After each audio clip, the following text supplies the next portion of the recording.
It's time for the Larry H. Miller Utah Summer Games at Southern Utah University in Cedar City. Register today to participate in the 40th anniversary season of a Utah sports tradition at utahsummergames.org. Participate in over 50 sports around the state. Then plan to join the opening ceremonies Friday, June 5th, presented by State Bank of Southern Utah. Register today to participate in the 40th anniversary season of the Larry H. Miller Utah Summer Games. Do you love the Tabernacle Choir? This year, the choir's music is everywhere you are. Listen to your favorite choir songs and music and the spoken word anytime you want on Alexa by simply enabling the skill. Alexa, play music in the spoken word. Now playing music in the spoken word. You can also download the Tabernacle Choir app, subscribe to the choir on YouTube, listen on Spotify, and have access to all their wonderful music. Happy listening. Good morning, DJ and PK. It's 97.5, the KSL Sports Zone. Welcome in on a Thursday morning. Is it just me, or are there just way too many injuries in these NBA playoffs? Embiid is out, multiple injuries. Well, without him, Philly's not going to beat New York. Knicks win 108-102. Knicks are up 2-0. Philly couldn't score in the fourth quarter. Man, if they score 20 points, maybe they win the game. Maybe. They couldn't get to 20. So what are you going to do, right? I mean, the Lakers probably weren't going to beat the Thunder anyway, but they're sure not going to win without Luka Doncic. So this is where we are. The Spurs just absolutely thrashed Minnesota in Game 2, so that's 1-1 going back to Minnesota. So there's a little bit of the NBA basketball. We have a lot of NBA basketball coming up for you today. The draft lottery is coming up Sunday at 1 o'clock. And we find out the Jazz could draft 1, they could draft 6 or 7. It's kind of a coin flip, top 5 versus 6, 7, 8. There's a little better chance they're in the top 5. I think it's like 52.5% they're top 5, 47.5% that they're 6, 7, 8. So we'll see how that plays out. Later this morning, we're going to talk a little NBA hoops this morning with Matt Babcock from Babcock Hoops coming up at 9 o'clock. Also later this hour, Nathan Grubel will join us, and you'll hear his take on how he thinks things will play out with the draft. He's with No Ceilings, and his take on the top players and how they'll shake out. Pretty interesting stuff. We're going to take a break right now. When we come back, Mammoth head coach Andre Tourigny on what he thinks from this season and what he expects next year. His end-of-the-year wrap is next. Stay with us. I drive my bus in a busy city. That's why road safety is so important to me. I know that I must slow down and be extra careful when I make a wide turn. Buses need more room than cars. Everyone can help keep our roads safe. Next time you're driving, remember to give buses plenty of time and space to finish turning before driving ahead. Let's all plan to share the road safely. Learn how at www.sharetheroadsafely.gov. Wendy's new Biggie Deals lets you choose whatever you're in the mood for. It's like a music mixing board of deals, and you're the producer. Go with some chill folk music with a JBC in the $4 Biggie Bite snack. Try the drum and bass of deals with a double stack in the $6 Biggie Bag. Or go full-on sandwich symphony with an $8 Biggie Bundle, the grand finale of snacking. And the best part? They all come with napkins. $4, $6, and $8 Biggie Deals how you want them at Wendy's. Price and participation may vary. Single items at regular price. Prices may be higher in Alaska, California, and Hawaii. Good morning, DJ and PK. It's 97.5, the KSL Sports Zone. Andre Tourigny, Utah Mammoth head coach, meeting with the media, going over his thoughts on the just completed season. Here he is. A few things I want to talk to you about the season. Obviously, there's a lot of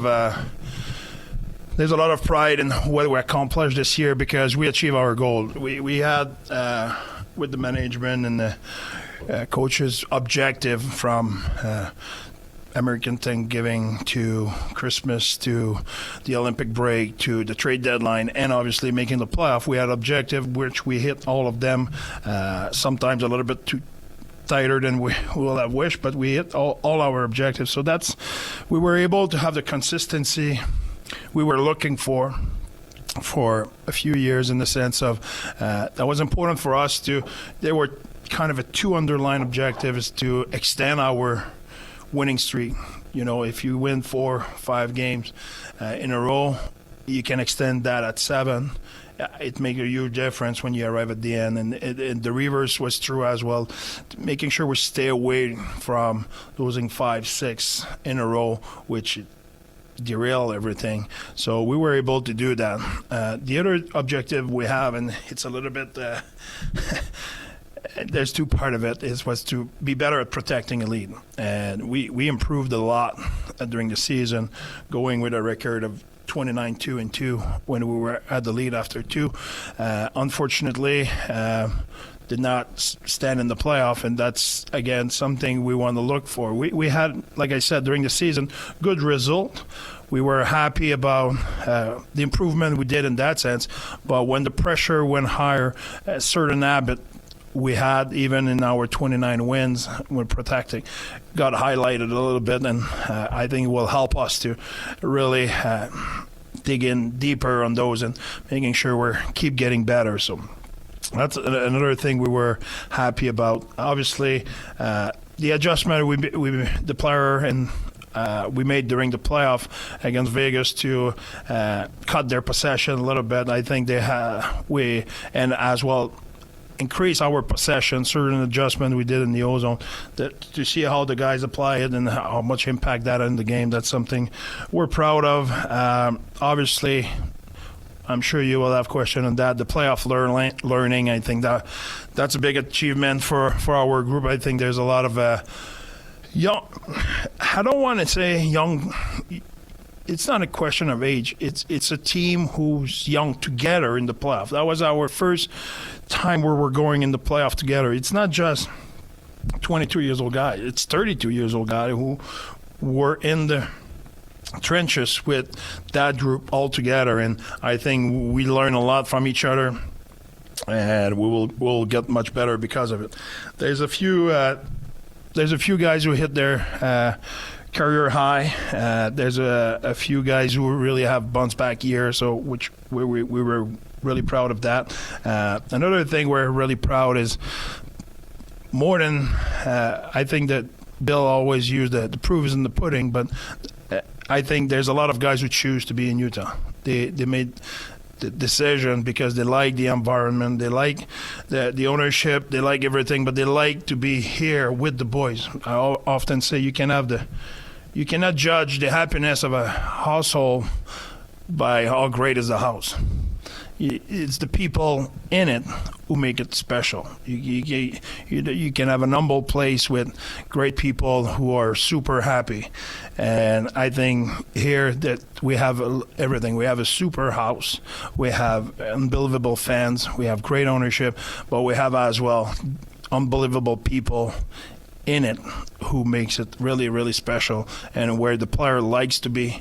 So from the commitment of Ryan and Ashley, from the management who do a really good job bringing the right guys in the mix, but as well from everybody, the staff, the players, everybody around who makes this place a place where the guys wants to be every day, and they sure is that. So that's something we're really proud of. And I would finish by saying I think we grew our relationship with our fans by making the playoff. It always helped, but even then during the season, the involvement of our player and how community upsets they were, and how much more impact we have every day in the community here, I think that's something we're really proud of and we're looking forward to grow.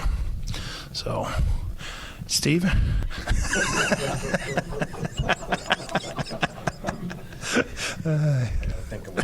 Okay, good. Logan Cooley and Dylan Gunther, we've talked about their on-ice abilities, but how have they established their own identities in the locker room, and how have they grown their leadership skills this season? I think the part they did, but they will even more. It's to be a leader, you need to be consistent. You cannot say to people to do certain thing when you don't do it every day. I don't care how great you are. At some point, if you hold people accountable, you need to do it first. I think those two guys got way more consistent, and I think that rubbed everybody the right way. I think everybody wants great player, but they want great player with the right attitude, the right competitiveness, the right mindset, the right commitment. And I think those two guys grew their consistency during the year, and I think that will have an impact greater in the future, and they will keep improving those things. One of the big reasons to make the playoffs was so you would learn a lot about, going through that experience. So what are some of the things you learned that make you excited for the next step? There's a big part of it is learning about your team. You know what I mean? There's learning the playoff, time and space, physicality, the ref, the crowd, those kind of, but you learn about your guy. I learned a lot about Kels and Schmaltzy. Even if I was with them for 5 years, the way they were capable of adjusting their game, and first of all, their reaction when they get in the game and the way they normally play was shut down. Their reaction and their urgency of right away finding solution. They didn't went in the panic mode of saying, well, we're screwed. No, they went right away. Okay, what different can we do? How can we find that space, and et cetera, et cetera. And they were right away in solution mode. In the playoff, we often say it's a long playoff. It's a long playoff, but it's really short. So they had to adjust right away. And right away in game 2, they start to find more possession, more little tip. And we work a lot with them to find those little tip. And from game 3, they were in. So now they have a better understanding of, okay, when people say you have no time, no space, or there's more pressure, okay, well, what do you do then? How you can react? What's your tools? I think those two guys did a really good example. I think Logan Cooley, Dylan Gunter, when really get out of the gate, exceptional, really good. Then they attract some attention, not just from you guys, but from the opponent, and they had to live with everything's coming with it, and the attention they got between whistle, after the whistle, and so on and so forth. That's huge learning from them. You know what I mean? It's you play in Seattle tonight, and tomorrow you're playing in Chicago. Even if you have 2 goals yesterday, it's not the same. Tomorrow you play against another team who, even if they know how good you are, they don't have the same urgency than the team you just did that to them. So I think in the best of 7, there's more detail in that sense, and I think going through that for them will be huge. And I can go on, and I think it gave us, as an organization, a really good read of what has to really be better. Can be roster-wise, can be coaching-wise, can be whatever the management may be, the message or whatever. But I think there's a lot of stuff where obviously it will not be public, but we all understand much better. It was your first playoff experience as a head coach in the NHL. What did you learn? And also, how does it compare to like CHL playoffs and international tournaments and that kind of stuff? It's different than international tournament because for the same exactly what I just said. If you beat Finland in semifinal, you don't play them in final. So it's a different opponent. It's new all the time. It's high pressure. That's the same. The stake, the pressure, the stress, all of that's the same. Where you ask, it's different than junior. Is no, but a few level higher. It's junior on steroid if you want, or it's junior at a high level in the sense of adjustment during the playoff, your matchup, the wear down of the opponent, everything. But I'm not saying it's the same in junior. It's 10 level higher, but is the same principle. Now it's much better. It's much more detailed. Saying at a 17 years old guy, certain adjustment you have to do. Okay, you will go from here to here. Here, you go from here to here, in a sense. Certain adjust. If you look the first 2 games, we could not possess the puck in their zone one bit. We're one and done. Certain adjustment been made. The guys did it like that. It's not like they're pro. They're smart. They're skilled. Their attention to detail, their focus, et cetera, et cetera. So you're capable of making way more adjustment who has a huge impact in the game. So I think that was fun. You mentioned your record at protecting leads in the regular season, obviously very good. What made that more difficult in the playoffs, and how did Vegas make that more difficult? It's a really good question. Vegas had the lead yesterday, did they? What happened? Colorado, they're not too bad. They had a 3-goal lead, right? They end up trailing in that game. See, when you score 9, it's not that important, but it's not every night you score 9. So what does that tell you? It depends. Your eyes see something, my eyes see something else. It's tougher in the playoff. Billy might correct me here, but last year the league gave us numbers, and the change of lead in the third period during the season, I think, was 42%, and in the playoff it went at 50%. There's more change lead in the third period in the playoff than in the regular season. Why? Well, the stake is higher. The opponent is better. We're talking here the top 16 team in the league. The opponent is better. There's more pressure. That's exactly why my take of that is, okay, that's why you need to be even more detailed. You can hold the lead sometimes during the season, not because you did the right thing, just because you're either a good team or you get lucky or you got away with something or whatever the reason might be, but you cannot fall asleep because, we won. We hold the lead, we won, life is good, next game. Okay, you need to have a short-term memory, but you need to steer lesson of all of that, not just when you fell, not just the 2 times we lost. There's probably in the 29, there's probably, I will say 9 where was not a Picasso here. Maybe we should have make some adjustment or so on and so forth, or steer lesson. And I'm not saying we didn't. We're, I think, doing a pretty good job at staying even keel and making an analyze of what really happened, not just the final score, not just the scoreboard. The scoreboard, how many times I said to you, that lie a lot, that little thing up there. That you could just saw maybe the game 7 between Tampa and Montreal. How many game 7 you saw the losing team give 9 shots? I don't think it ever happened. You know what I mean? So John Madden was remind me they won a game 7 where they give up 6, but they won it. When you lose it, giving only 9 shots, it's unbelievable. But that's why the scoreboards sometimes lie. So you need to focus on what you can control. How would you assess how effective the power play was in the playoffs? And I guess what types of things do you want to see differently moving into the next season? That's a really good question, and I forgot to take a note on that, but they since February 1st, we had the best or the second best power play in the league. So I think we had kind of a 3 season this year. We had until then, where was not the way we wanted. Then there's from February 1st to the playoff, where we were elite, and there's the playoff. We're still working at answering your question exactly. What are exactly the trigger? It's easy to say, we need to be more direct, we need to put more pucks at the net, which is all true.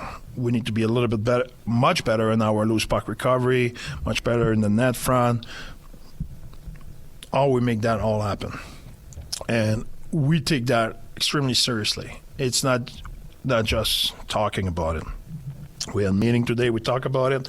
We'll be in meeting all week. We'll talk about it, finding clear plan and clear solution. One thing we're taking a lot of pride as an organization in every area is when we assess a problem, we go at it and we fix it. And the player are outstanding at it.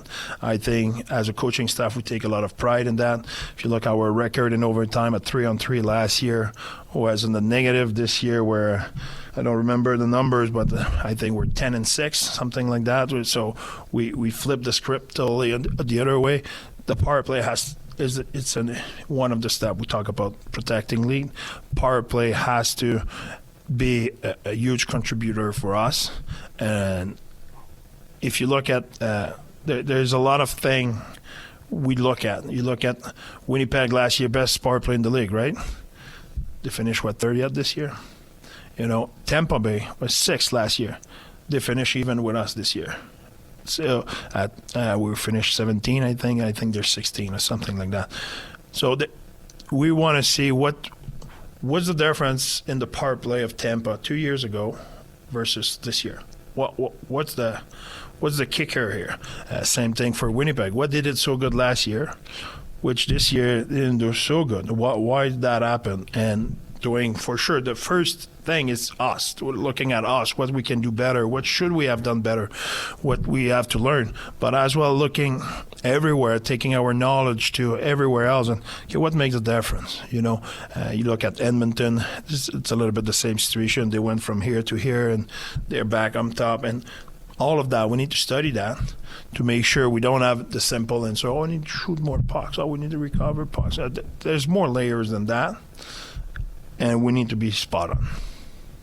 Kyler Yamamoto was kind of in and out of the lineup for the first half of the season, but seemed to find his stride down the stretch and into the playoffs. Where did you see his game develop over the course of the season?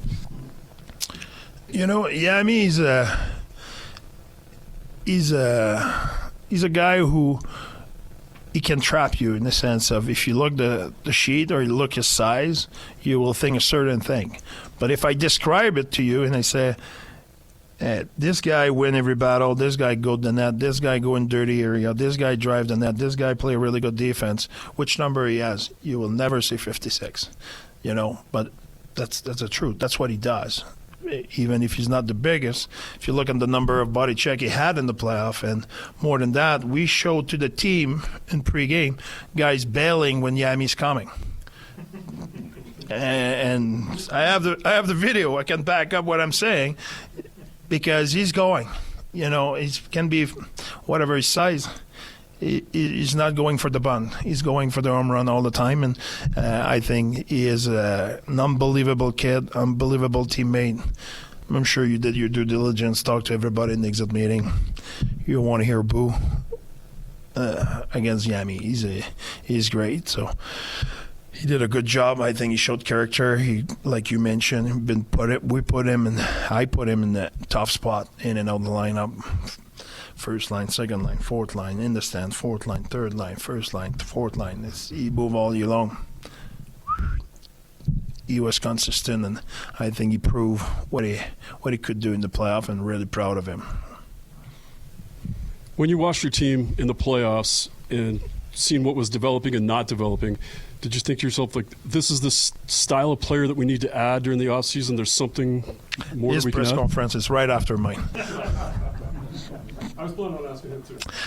I will talk to him not to you, if I have an answer to that, with all the respect. But there's obviously always those conversations. Okay, what could we have more? What we need more? Where we could have or should have or would have take advantage of certain thing.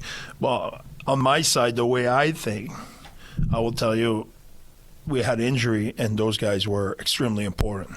If we will have had those guys, my job, I always say, and Bill will tell you the same, that's our guy. Well, perfect.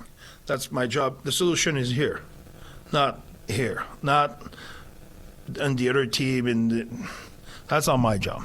If at some point we have discussion every day saying, okay, cannot find a solution for that. That doesn't work. There's something doesn't work, and we're beating up solution over solution over solution. At some point, the big guys say, "Okay, I have a solution for you," and it could be Nick DeSimone a couple of years ago. It could be a trade, or sometimes it could be a subtraction, or it can be a lot of roster movement. Bill and his group will do, but that's not my job. My job is, those are the 23 we have, and we need to win with those 23, and that's my job. Coach, it's been well documented that you enjoy looking to other coaches and managers in the game of hockey, but especially other sports and their philosophies to apply to their teams. Curious, as you evolve as a coach, what's one thing you learned about yourself this season? People has a different perspective of me sometimes during the game. People think I'm quiet during the game. You might have a different perspective because you're close to me, but just say a little story. I had a mic at some point during the playoff, and we got the content after my wife was with me when I listened to it. She went, "You never talk during the game." I said, "Well, the player will say otherwise."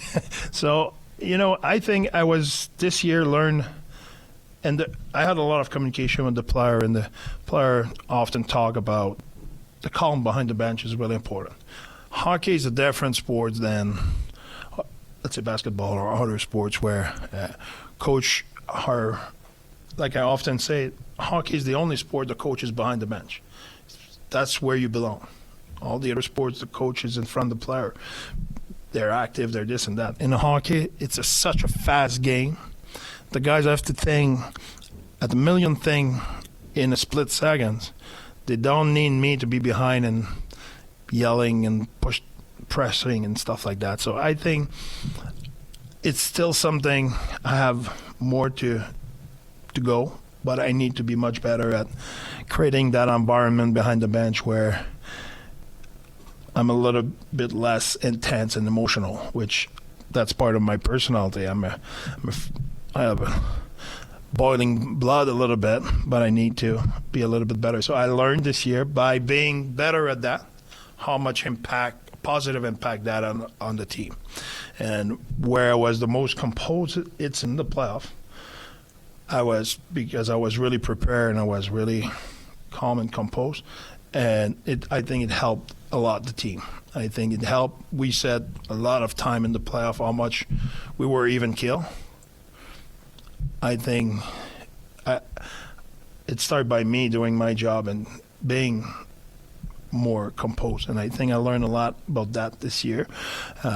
There's always a bunch of things you learn on leadership and on manage. I work a lot through the years of empowering the leadership and making sure they take charge and making sure it's not just having leadership meetings, having them the responsibility to do certain things. And there's a progression on that. I think we made a huge step this year. I think it's something, I will not say it's something I learned about myself or I got better at, but it's a step I was eager our team to take. And they took a really great step. I think we're really proud of our leadership group. Coach, we heard a lot of players on Sunday say they know where they stand with you. You're an open coach. They also said you're the coach that's going to come in there and chat with them during breakfast. Yeah. How important is it for you to have both of those, the professional, honest coach and a player relationship? That's, for me, it's everything. You know,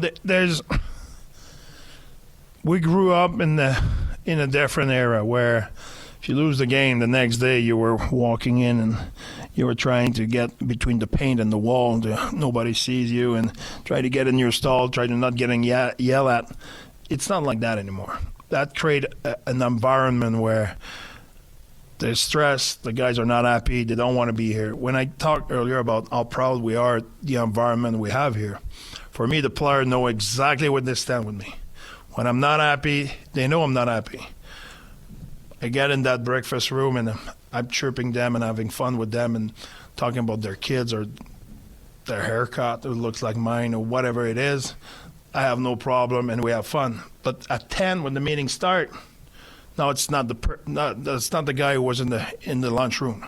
Now it's the player who yesterday did not do what he had to do. And I will not be rude, but I will be black and white. That's your job. And that's what the expectation. And here everybody has to do what they are expected to do. We're the luckiest people on earth to do that sport, to be in the professional sport, to have that kind of facility, to be really, really well taken care of, to have 20,000 people who cheer for us every night, to have millions of people watching our game. Our responsibility is to deliver every day. That's our job. There is no feeling in that. So there's a few phrases I often use. Rules has no feeling. Expectation has no feeling. That's what it is. Did you do it or you didn't do it? You didn't do it. But it's not about yelling and having feeling. It's a matter of fact. That's what it is, you know. And I think there's one set of rules that's what it is. So the players know exactly where they stand. But they know exactly after that meeting. When I told him he didn't do his job, we're walking in the gym and I keep chirping him on something else and he's chirping me and that's different. Now the player, we had that chat in the room. It's clean. It's done. He knows I'm not mad at him. As a hockey player, okay, you have a job to do. I'm not mad at you. It's just that's your job. That's your job, and that's my job. So everybody do their job. We're fine. Then we go in the gym and we enjoy ourselves. We have fun. We don't have to be miserable. It's not because we lost 6-2 yesterday. We have to be miserable all day today. That won't help tomorrow. Yesterday is yesterday. Today we clean up what we have to do. Let's get to work and let's get excited about tomorrow. We have a hell of a game tomorrow, and I'm trusting you learn, and we'll be better together. And that's all. And in that room as well, I will say, when I screw up, that's the first thing I do in the morning. I talk about what I screwed up. Sometimes it's a comment, sometimes something I did during the game or whatever. I start by some accountability. Say, okay, that was my mistake, that was my bad, that's on me, I need to be better. So make that clear for everyone. So after I say what I have to say, but I never, for me it's really important you don't attack the integrity. You know, it's not, Dom, you're lazy, no, it's not that. It's on display. That's the expectation. That's what you have to do, right? That's perfect. Me and everybody in that room expect you to do that. So if you're in that same situation, we expect the same thing. That's the expectation. Make it clear for everybody. Everybody know where we stand. But I'm not mad at you. We'll get out of that room at one point and we'll laugh. We'll have fun. Coach, I know you could probably go down the list, but who were the player or players that most positively surprised you this season?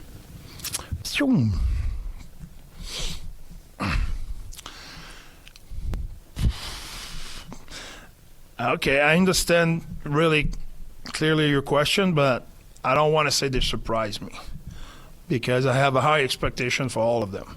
As much as I'm demanding for everyone, I like my player, and Bill can give you a testimony of that. I think that's part of. I believe in them, and I know what they can do. So I won't say I'm surprised, but I'm really happy for them, the way they perform. Nick Schmaltz will be one, obviously. John Marino will be another one, where I think he had I say to Johnny all the time how great his potential is. You know, his read of the game, his brain, he knows before the play happen what will happen. I really enjoyed this guy and the player he is. So I'm happy he had, I won't say a breakout year, but he had his best production since he's in the league, and he always been good. So he's been good again this year, but I really think he took another step, one of the best in the league in plus and minus and stuff like that. Yami will be another one where it's not the best season of his career because he already scored 20 goals before, but you know, he went through some adversity, and I put him through adversity this year the way I use him as well, and he prevailed in what he did in the playoff. Really proud of him. Really proud for him. I think need to talk about Veggie as well in the sense of, hey, we ask a lot. He played a lot of minutes. And I think he was capable of a good level of consistency and helping us to reach our primary goal. So proud of that.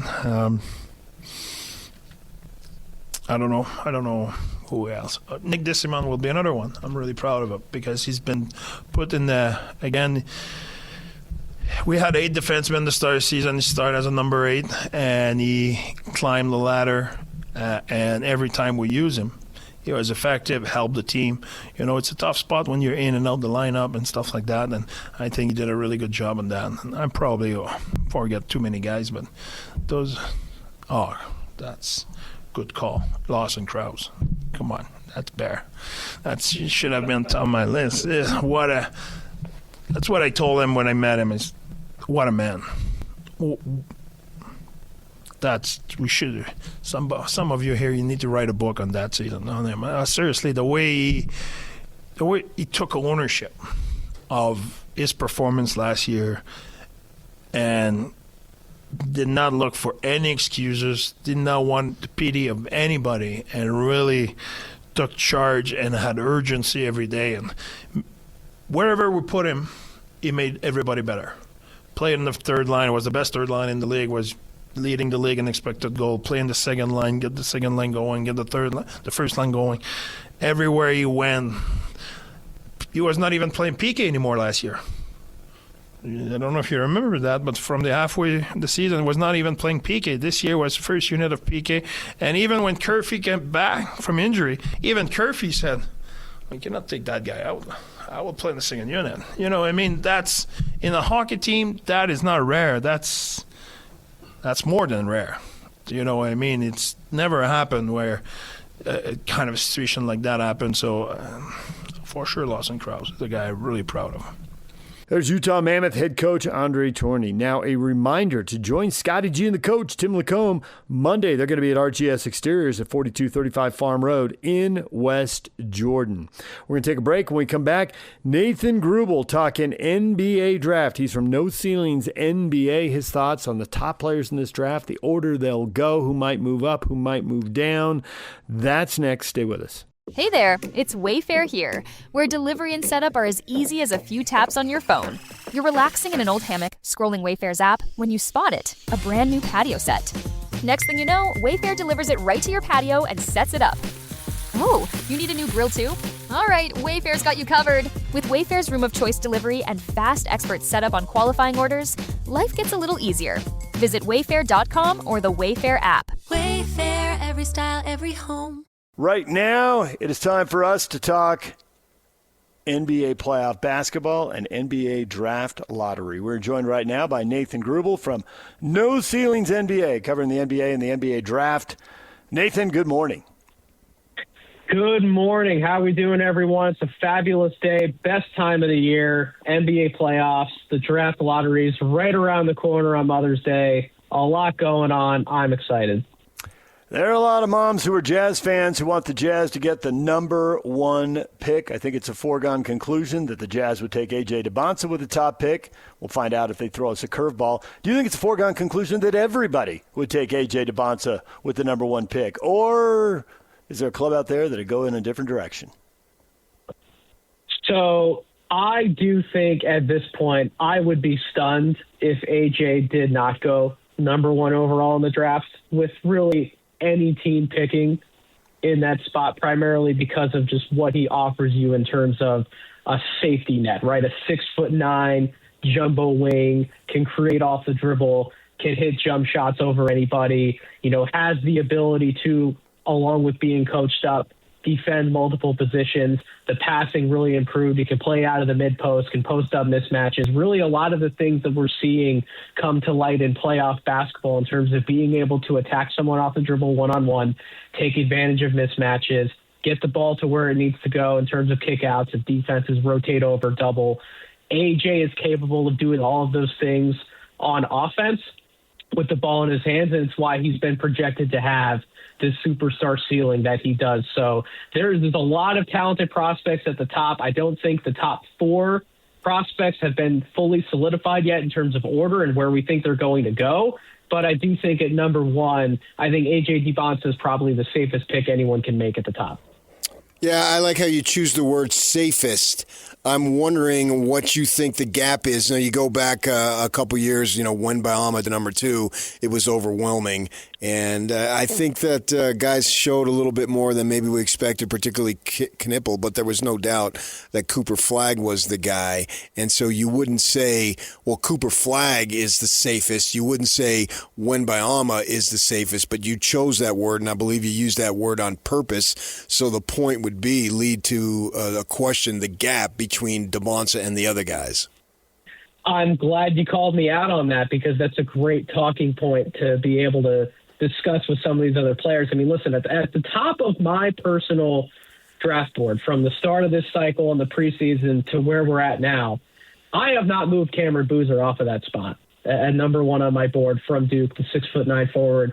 He's the most accomplished and decorated domestic prospect that we've seen in a long, long time. There isn't a player who has a resume comparable to his, including this year in college, pre-draft, since what Luka Doncic did overseas about 7-8 years ago. So this is a rarefied prospect who checks so many different boxes on the offensive end. You can utilize him in any blend of actions that you want to. He can be an on-ball facilitator. He can be a screener. He can be a roller, short roll playmaker. You can spot him up behind the three-point line, has a great catch and shoot, 40% three-point jump shot ready to go. He can be an interior post-up threat who draws a double team, and he has arguably the best passing instincts and passing placement versatility of any of these top prospects that we can discuss in this class. The difference between someone like an AJ versus someone like Cam, you do have some of those athletic concerns with Cam that show up on the defensive end. If he has to cover a lot of ground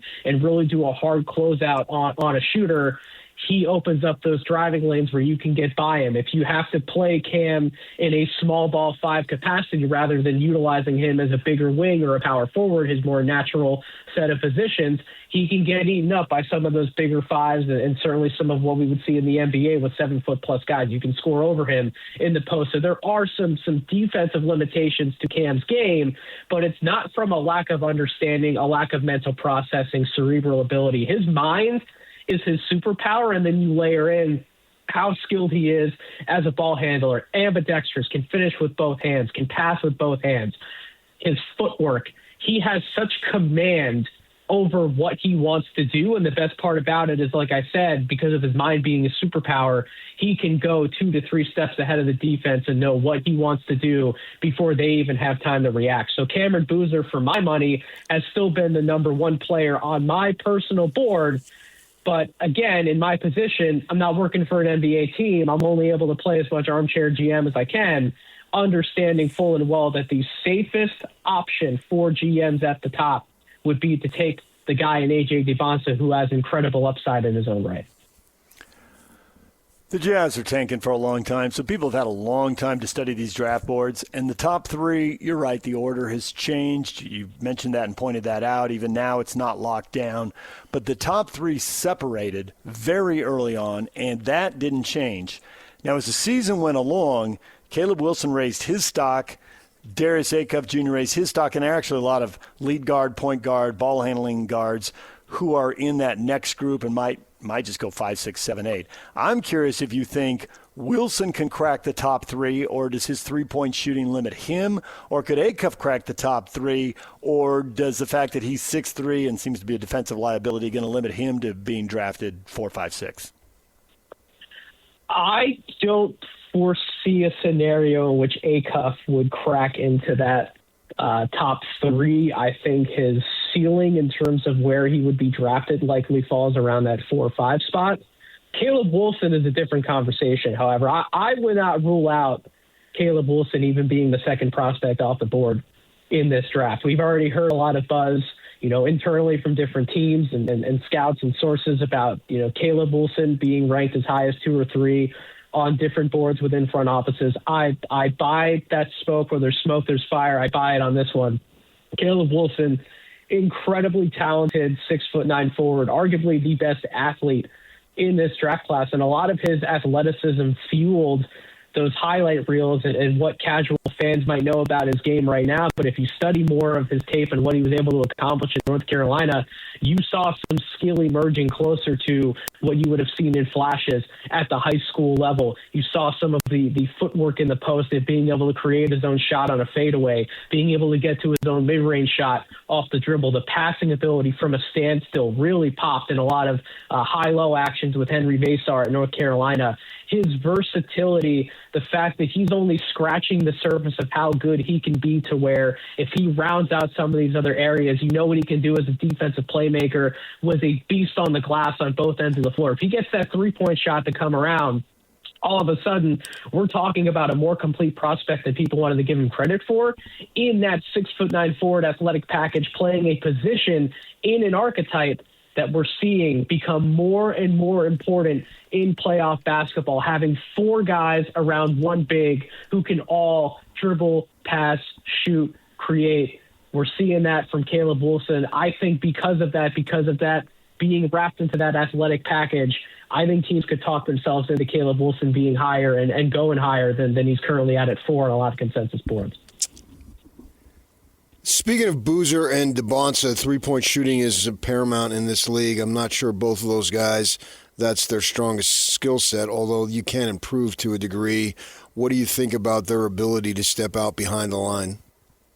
I think Boozer 100% is a much more ready-made and confident shooter from three-point range than AJ is right now. I mean, Cameron Boozer, going back to his high school days in these last 2 years of high school and then through this year at Duke, he's been a 38 to 40% three-point shooter off the catch. Has even gotten more comfortable with taking some of those three-point shots off the dribble. I trust Cam Boozer as a floor spacer, as a pick-and-pop guy, as a catch-and-shoot guy.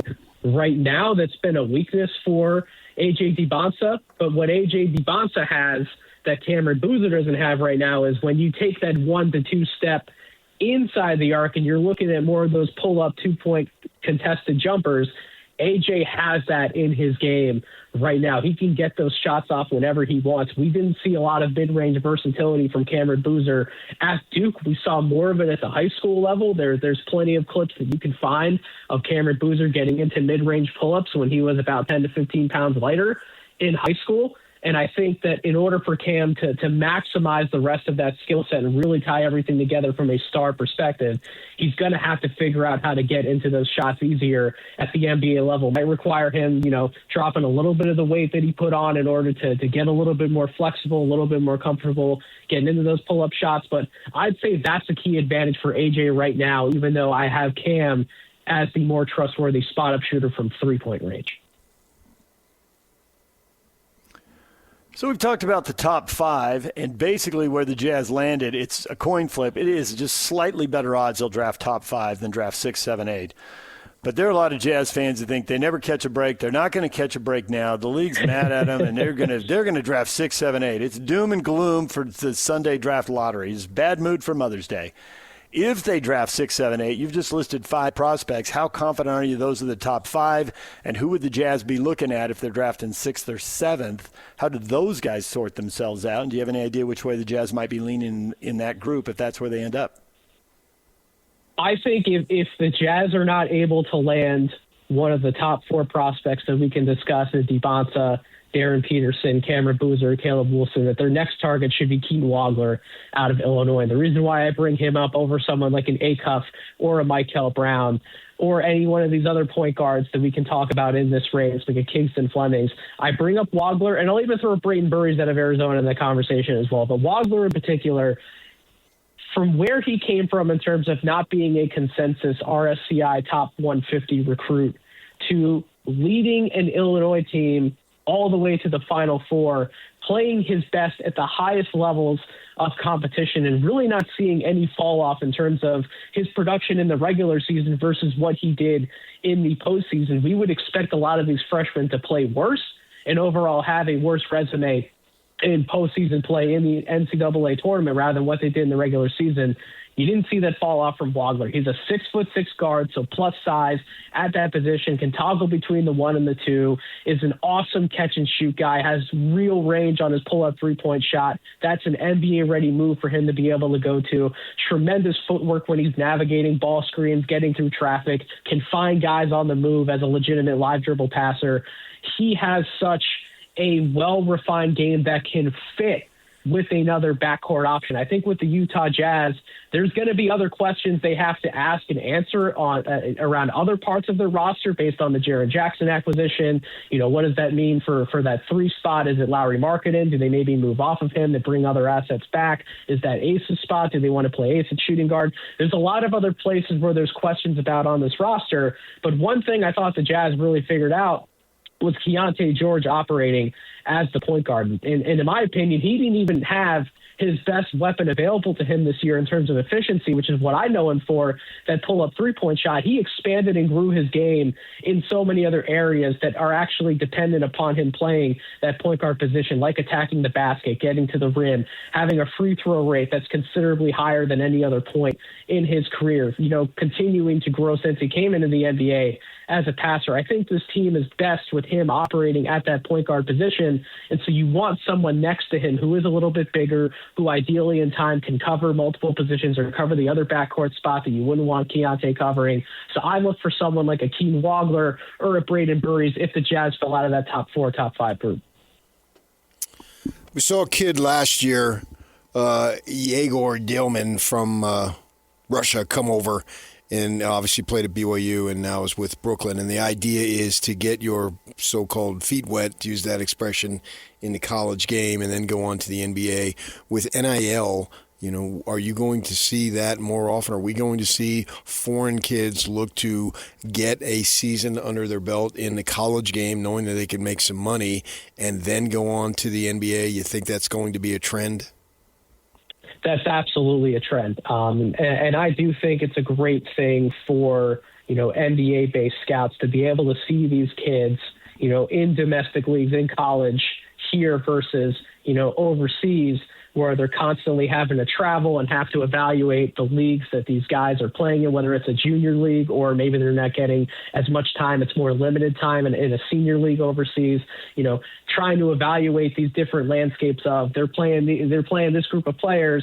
How do I evaluate them in this setting versus, NBA scouts have figured out pretty well how to evaluate players in the college setting. And so having them over here is a major benefit to NBA front offices and scouting departments. Well, it's also a benefit for those players because they're able to not only earn more money through an NIL deal than they're likely getting, in one of these overseas markets, but they're also getting the playing time like I was talking about, right? These more senior teams, these A-League teams over whether it's Spain or Turkey or whatever other league you want to point to overseas, they're not always giving these young players time on the court. You're seeing some of these prospects average like 10, 12, 14 minutes per game, not playing a lot, whereas in college, teams are building and making them a focal point in their systems, playing these players 25, 30, 35 minutes a night, sometimes even the more extreme 38 to 40 minutes a night. So they're getting more exposure, they're getting more money, and you're making it easier overall to level the playing field and make sure that the NBA scouts and talent evaluators have the best possible setting to evaluate these players in. So I think it's a win for all parties. Nathan Grubel joining us, covers the NBA and the NBA draft for No Ceilings NBA. As the playoffs continue here, you looking at the Thunder thinking they are going to repeat, which it's been a little less than a decade since that's happened, or you got trying somebody else to take them down? So my preseason NBA Finals pick was the Oklahoma City Thunder and the New York Knicks matching up. And I see no reason right now to move off of that pick. When we talk about who's the favorite to actually win the championship, I would agree. I think OKC is the clear-cut dog above everyone else. And you see what they did to the Lakers last night. This is without Jalen Williams in the lineup. They're essentially playing two guards with SGA and AJ Mitchell, and they still have the versatility on defense to pressure the ball, to force players into bad shots, to make life really difficult, force turnovers, and capitalize on that transition play to get into some early offense, to set up easy buckets. And then when things do come down to crunch time in that half-court setting, you have who is the best half-court scorer right now in the game, and it's Shai Gilgeous-Alexander to deliver at home. So I think the OKC Thunder are a clear-cut above everyone else, and I really appreciate the opportunity because of Jalen Williams being out. They're going to need him to come back. They're going to need him for these later rounds for the conference finals and for the finals. But as of right now against this Lakers team, AJ Mitchell's getting some great experience in that starting shooting guard spot, and you're seeing a lot of offensive opportunities open up because you have two primary ball handlers next to each other in SGA and Mitchell. I think he's getting a lot of great experience right now. You still have guys like, Casey Wallace and Caruso and McCain able to come off the bench. That two big lineup with a lot of this guard versatility, the on-ball pressure defensively, it's overwhelming, and it's just a lot for other teams to deal with. So I would expect OKC, as of right now, to still be the favorite and to hoist up that trophy when it's all said and done. For the team that drafts Darren Peterson, how much work is going to have to be done off the court versus on the court?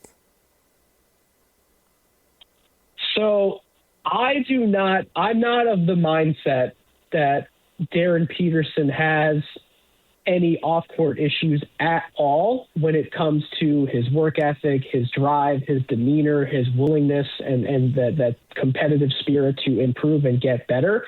I'm not concerned about any of that with Darren. Obviously, there's medical questions that have lingered and are still lingering that will have to be answered. I will not be privy to that information because I do not work for an NBA team. I may hear some things through the grapevine, but as of right now, my evaluation for Darren has to be what I've seen on the court and comparing that to where he was at in high school versus where he is at now, and who Darren is as a plus size 6'5", 6'6" shooting guard.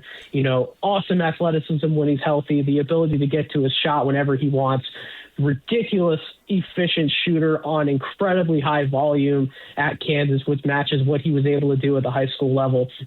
My biggest concern for Darren stems on the court in terms of his on-ball playmaking ability. When he's involved in a lot of these ball screen actions in high school, he had that burst, that extra step because he was fully healthy. He didn't have any of these lingering issues to where he could always get by that defender at the top in that ball screen action. He'd take that wide angle and he'd be able to score, or he'd have a much easier passing lane to be able to look through to thread that needle to get the ball where it needed to go next. We were not able to see him create that same level of separation in Kansas this year in college.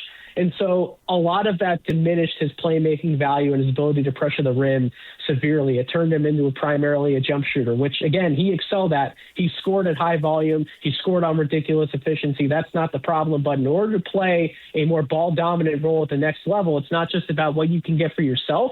It's about how you see and map the court, what you can get for everyone else. So because of that limit that I've seen from him right now in those ball screen actions, if that doesn't change, then you're comparing him more to a secondary wing versus a primary creator. And for that reason, it's why, I've been back and forth on where to have Darren on my personal board. Do I have him at 3? Do I maybe even have him at 4 and have Caleb Wilson ahead of him because of where I feel the position of value is with those other guys versus if this is who Darren is, can I find that somewhere else? Can I replicate that value somewhere else? So I think the on-court, on-ball playmaking aspect and the rim pressure, those are the biggest questions that need answers in order to properly identify Darren's upside moving forward. Nathan, we appreciate all the NBA info. That's a deep dive into the draft there. We appreciate you coming on and talking with us. Enjoy the draft lottery, and let's see where these teams get to pick, because that'll help us sort out where everybody's going. I appreciate you both for having me. Let's do this again soon. There's Nathan Grubel from No Ceilings NBA. When we come back, what is trending? The headlines are next.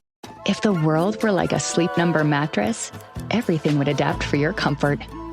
Because as your life changes and your body changes, Sleep Number mattresses adapt and shift to give you personalized comfort night after night. And now everything's on sale during our Memorial Day event. Save up to $1,200 on mattresses for a limited time.